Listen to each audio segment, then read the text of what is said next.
Қайырлы күн достар, сіздермен оңай медицина. Бүгінгі біздің тақырыбымыз Уфа қаласындағы влогымыздың жалғасы. Бүгінгі біздің тақырыбымыз актуальды және ауқымды болғалы тұр, сондықтан да соңына дейін қараңыздар. Жалпы біз Уфа қаласында негізі бір апта көлемінде тұрып жатырмыз. Бір апта ішінде жіберген біздің ең үлкен қателігіміз бұл тамақ алуда жіберген қателігіміз. Оны қазір сіздермен бөлісетін боламын. Видеоны соңына дейін қарауға кеңес беремін.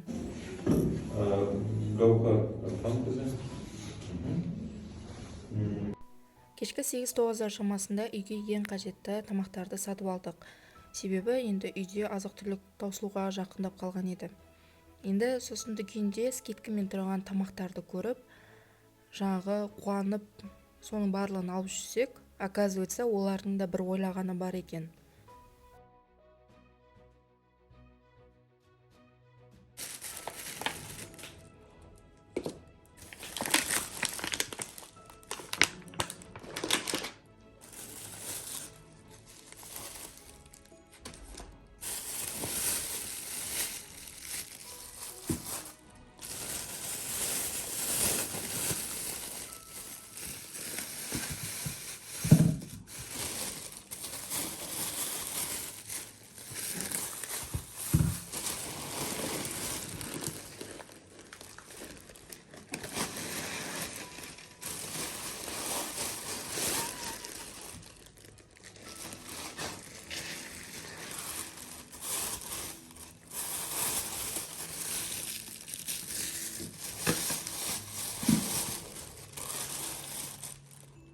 Біз осындай акция деп скидка бағасымен тұрған тамақтардың барлығын алып жүрсек, шын мәнінде олар акция бағасымен соқпайды екен. Оказывается, Уфада мынандай карточка бар екен, байрамның.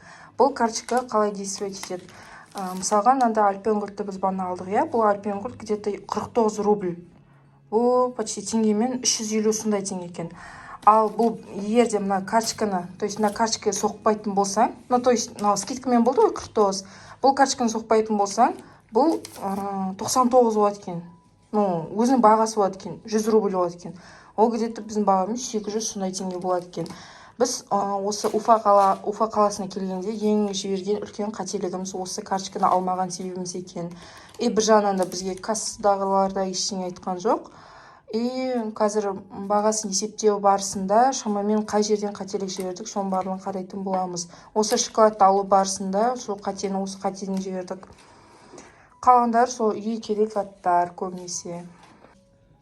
Мына альпенгурт 99 рубль. Егер де біз бана карточкамен алатын болсақ, 49 ба 45 рубль ма сондай шығу керек екен. Біз осы Уфа қаласында жіберген қателігіміз осы. Енді қалған күндері қателеспейміз дейсің.